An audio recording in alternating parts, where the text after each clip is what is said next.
person. Kyle, nice to meet you. Nice to meet you. Thanks for having us. Come on. Just wrapping up our trip, 3 days. And the big takeaway here is I never travel any place just to see one person. So when you sales guys are out there traveling, you need to then try and find 1 or 2 or 3 other people to see. The commodity manager of Electrolux wanted me to text her. That was her preferred method of contact. She was getting 200 emails a day.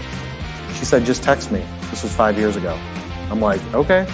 Literally could get her every time. What's up, guys? Kyle Milan here with Manufacturing Tribe TV. Today we're at MD&M Minneapolis show. You're always going to remember that person that was different than everybody else. So let's talk standing out and being unique. We're back with another episode. We've increased some of our production value, so hopefully you guys enjoy it. Brett's got a question. How segmented do you make the emails every 2 to 4 weeks? Are you sending to the broad group of contacts or do you customize? I think that you could do it both ways, but I think in general, everybody needs to see your content. Everybody needs to see something that you're creating and something that you can provide value to. You can tell a story a whole lot faster in a 3-minute video than you can in a 14-page article or 10 2-page articles. Everything's about brand awareness and content right now, and it will continue to be that. So focus on producing some sort of content, and if you're selling B2B, which I'm assuming most people here are, focus on LinkedIn. Number one, we do not charge for this stuff. I put all of my content out there for free. Send it to somebody that you feel may get some value out of it, and also engage. If you guys have any questions, feel free to leave them in the comments. We'll get to all of the comments after the break. Those comments mean the world to us because it shows that you guys care. So don't just sit there and watch, but please engage and hit those thumbs on LinkedIn.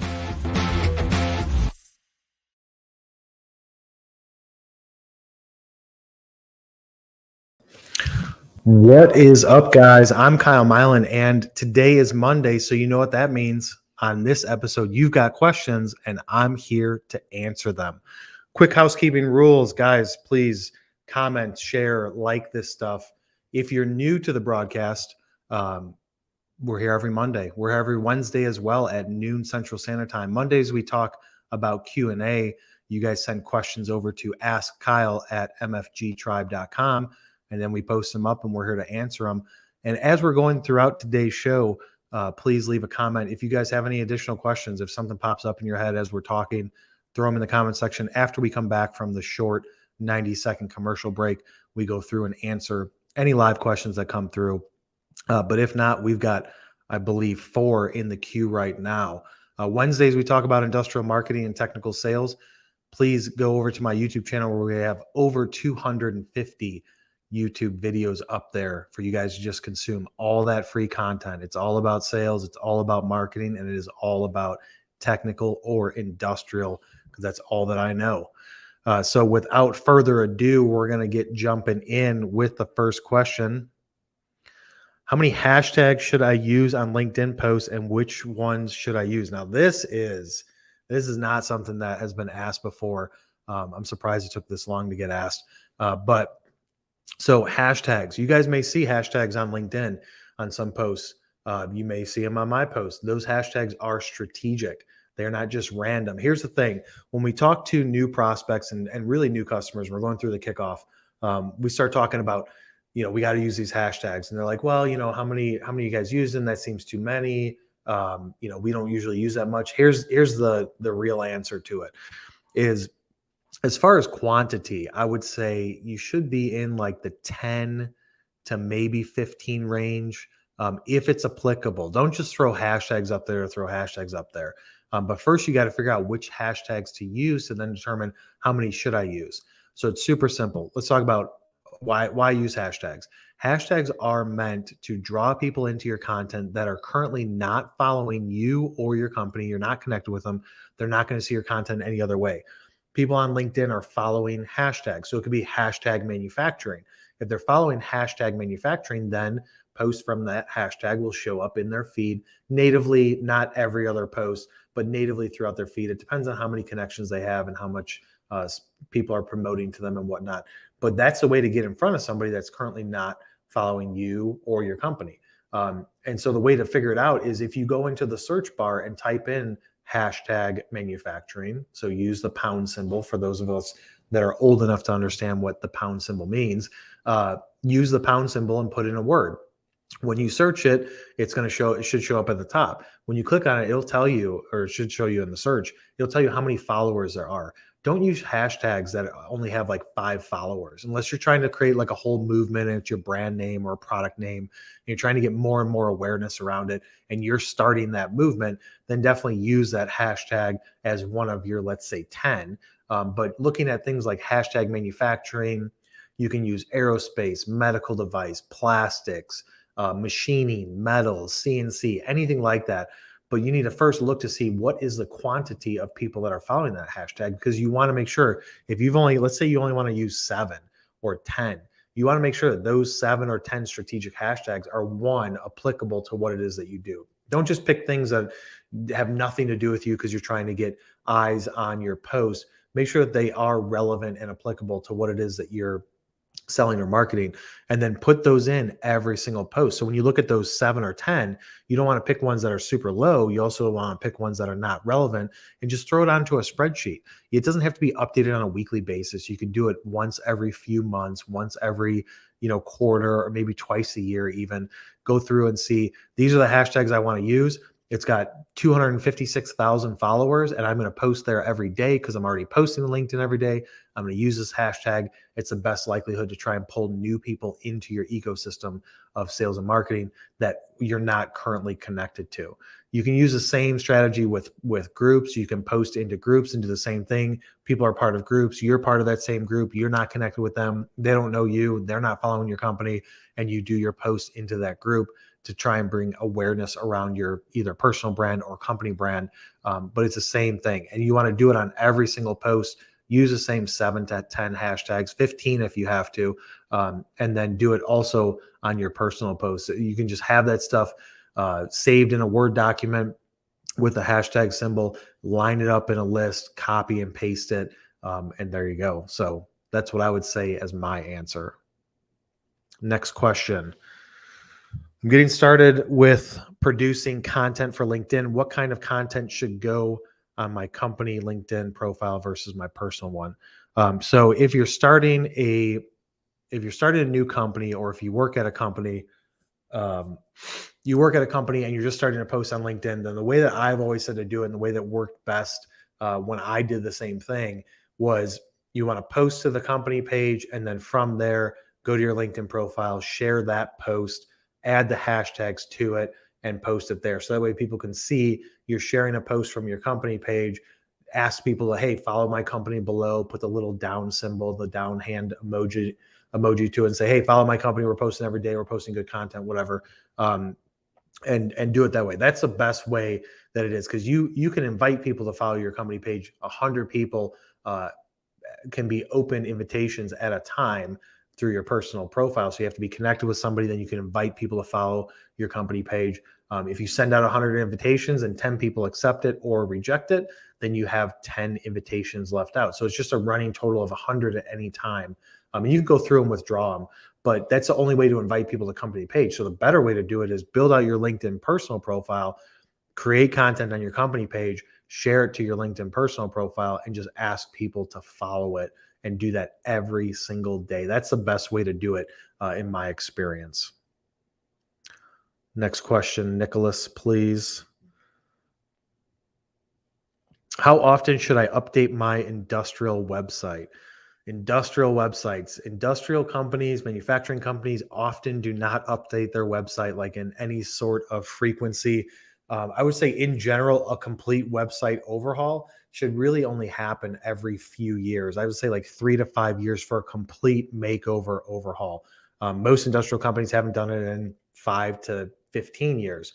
But the more important thing to look at is on your existing website. Let's say your website was redone a year ago. You have to look and figure out what's working, what isn't, what's missing and what isn't. So a lot of like technology changes, and the way that people are interacting with websites changes more frequently than like the overall design look of it. So what I mean by that is, do you have live chat on your website? And you may say like, oh, my company's huge. We can't do live chat. We can't keep up with traffic. Yeah, maybe that's the case. Maybe you don't have a team that can handle the live chat, but just putting a live chat. So like if you have HubSpot, adding their live chat to it to your website, you'd be surprised how many people love in the industrial world, love using the live chat function. We get people on our website, mfgtribe.com, that are constantly going to that live chat and asking us questions, scheduling meetings, things like that, all the time. And same with some of our industrial clients that are using it. They get conversations happening all the time. So live chat is something that's newer. Scheduling meetings with people. It's no longer like a typical RFQ form. What if you want the typical RFQ questions to be asked after somebody books a meeting? So having integration with a calendar to talk to that salesperson or that group of salespeople on your Contact Us page. They can book time to talk with somebody, remove the back and forth of does this time work, does that time work, and all that stuff, and just let them book time directly with you. And then once they're going through the process, you ask them those 6 to 10, 12 strategic questions. They fill that out before they could submit and book that time with you. Maybe call to actions are different. Maybe you've got new content that you've created, but you don't have call to actions on your top 10 landing pages or your top 3 landing pages where you're trying to draw attention to that for your visitors. So like, it's less about like, you should update it every 3 to 5 years, but even if you've updated it 6 months ago, go through your website with a fine tooth comb and be like, all right, new person coming to the site. These are our top 10 landed on pages because you've gone to Google Analytics and did that search. And I know this is the top 10 things that people are seeing when they first come to the website. If you go to those pages, you know nothing else about your company, but you go to those pages, what is the user experience like? Can they quickly and easily go to other areas? Are you promoting and pitching your services or your product or your content good on those pages? Can people easily live chat with you? How is the experience from sending out forms, booking time to talk with people? Look at it from that standpoint with that type of lens on, and you'd be surprised that you may be like, oh, I just didn't read in my website and we're missing all that stuff. We should go through and update it. And those things are super quick and easy fixes to make happen almost immediately. I mean, we're talking like maybe a few hours worth of web dev time to update call to actions, unless your site is massive. And even for big sites, there's a lot of times you can do global things that take place. You do it on a global level, and then it just applies to all of the sub pages and all the parent-child relationships on the back end of the web dev, and you can make it apply to all those pages easily. But really look at it from a standpoint of, can I get the answers I want? And can I easily and quickly get to the answer if I don't see it? And can I easily and quickly get to other areas of the website to consume content and see, is this person a subject matter expert or not?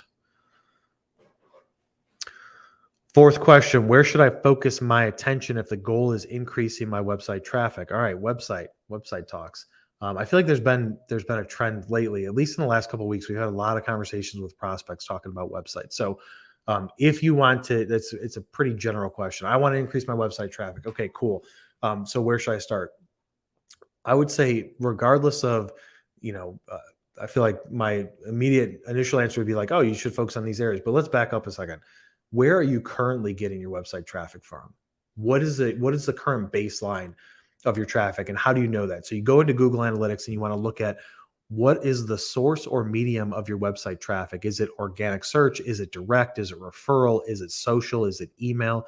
And look to see, what are the holes in your marketing strategy. Maybe you're getting a ton of direct traffic, and it's like, well, how are these people directly going to my website? Well, we're doing all these other things. That's great. But let's say that your organic SEO is like tanked and you have barely any traffic coming through organically. Well, then I would say you need to focus on your organic SEO as part of your strategy to start that long process that it takes to rank higher for the strategic keywords that you want to focus on. So you want to say, all right, I'm going to start with organic SEO. And maybe you're getting no social traffic. Well, you could very easily and quickly get traffic from LinkedIn to go to your website if you're posting there, and maybe you're not posting. So like that's gonna spider web out into other areas. And now by the end of the day, you've got like all these different things that you need to do and need to focus on. I don't think that there's one key strategic way, because everybody that you're trying to sell to has different preferred methods of how they're going to get their information. Maybe a lot of them are on social. Maybe a lot of them go through their emails. Maybe they're not on email because they're super busy. They don't have time on social, and then they want to be talked to on the phone. Like, there's all the different methods of marketing and sales to reach out to people to get them to engage with you.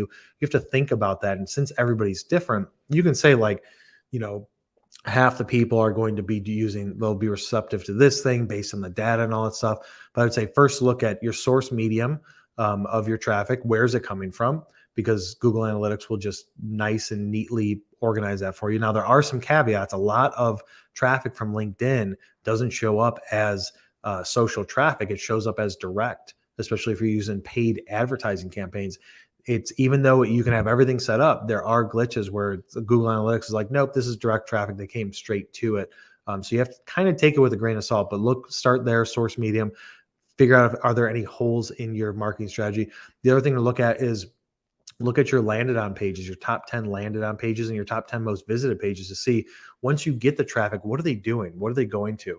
Because if you look at your landed on pages and it's like, for the most part, 50% of your traffic that the page that they land on, 50% of it is most likely going to be your homepage. But what are those numbers 2 through 5? How are they finding you? Is it an article you made? Is it one of your service pages?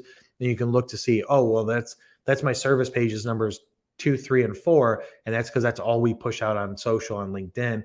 That's all that we email market to people. You can kind of start to figure out like what's working and what isn't. Once they go to that page, how much time are they spending on it? Because you really have to look at the baseline and figure out like what is the current situation. So I can't say specifically one thing is better than the other.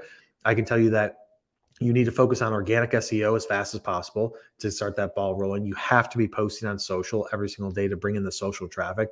You also should be doing some sort of email marketing and not the Home Depot ads type email marketing where it's pictures and graphics and all this stuff. I'm talking about basic plain text email marketing where it's like coming from somebody to somebody saying, hey, here's some valuable information I want to share with you. Click these links to watch a video, click this link to watch an article. Super simple and basic. That stuff works best in industrial. But I would say first start with figuring out what is the baseline and what is the benchmark. So we're going to take a quick 90-second commercial break and we'll be back to answer any live questions that you guys have. We'll be right back.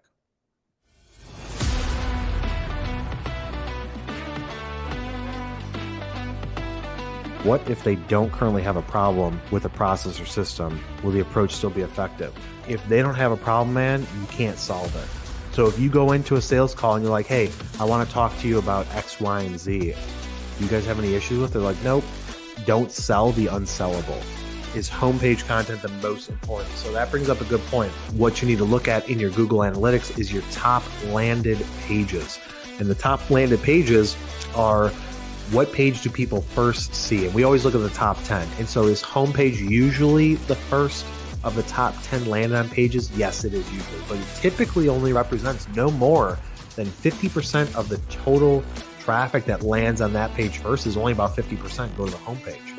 30, 45 minutes a day working on building out your network. And then I would spend 30 to 45 minutes a day engaging with your network. Assuming that you have deals already in the pipeline, current customers, you have meetings during the week, stuff like that, where it's pulling out your time to where you only have a few hours left over, then that's how I'd split it. Half your time focused on building your network, the other half of the time focused on engaging.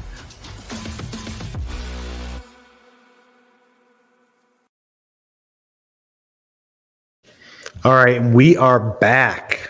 We got a couple of comments coming through.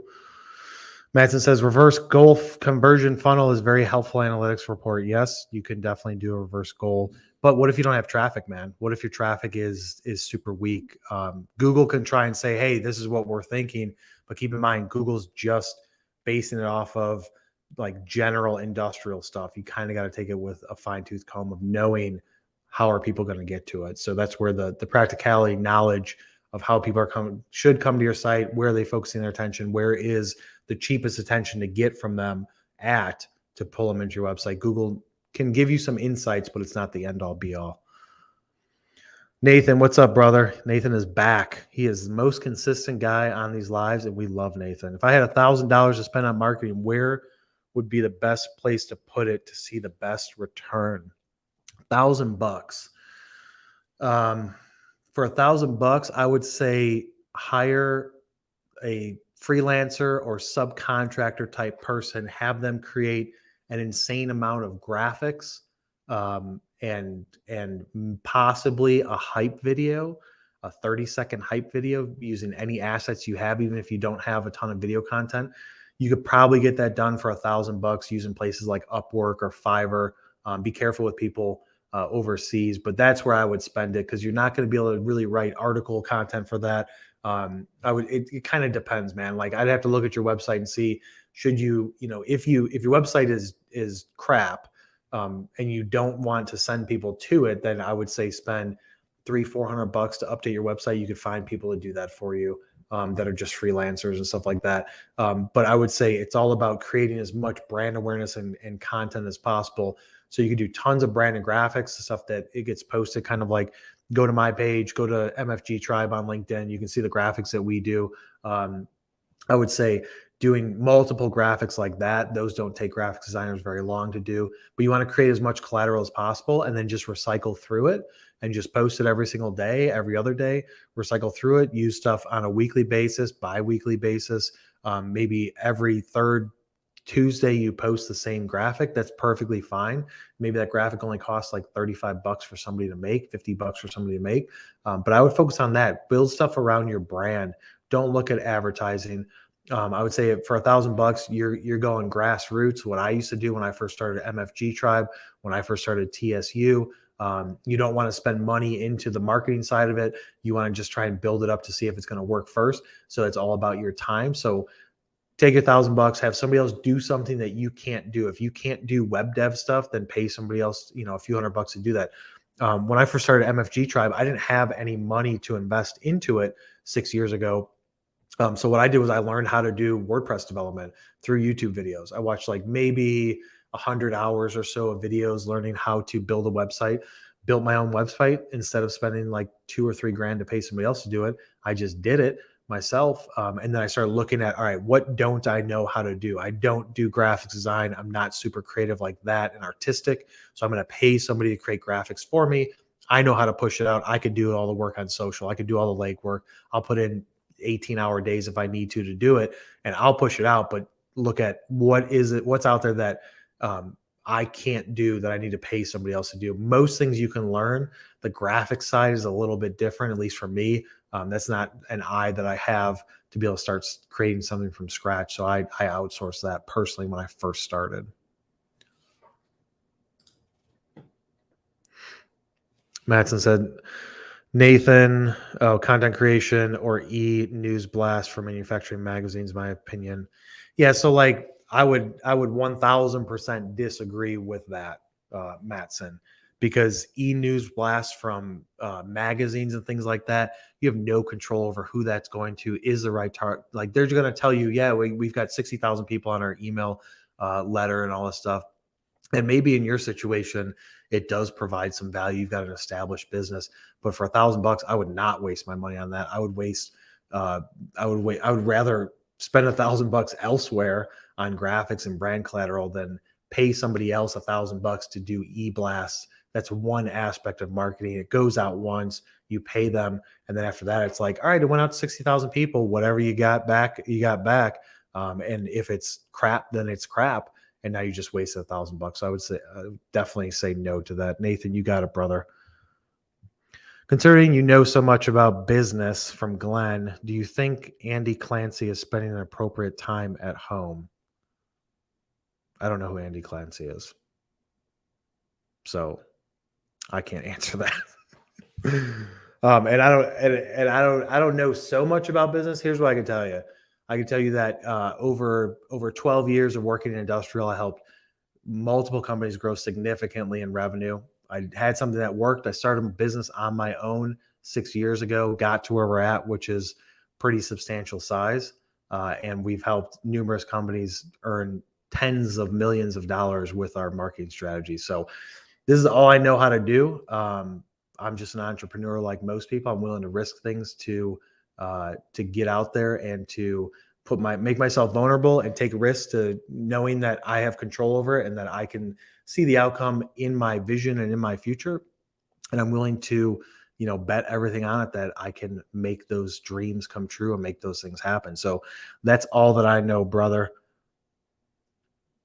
Mauli, I'm going to say Mauli. I don't even know how to marketing in industrial fabrication. Mauli, I just butchered your name, brother. How to market in industrial fabrication, dude. You just gotta. It's like any type of industrial marketing. You got to figure out who is your target demographic, who you're trying to go after, where they spend their time. It's all about simple things of they're either going to search for you. If they're not searching for you, put stuff on LinkedIn. If they're not on LinkedIn a lot, you can try email, phone calls, all that stuff.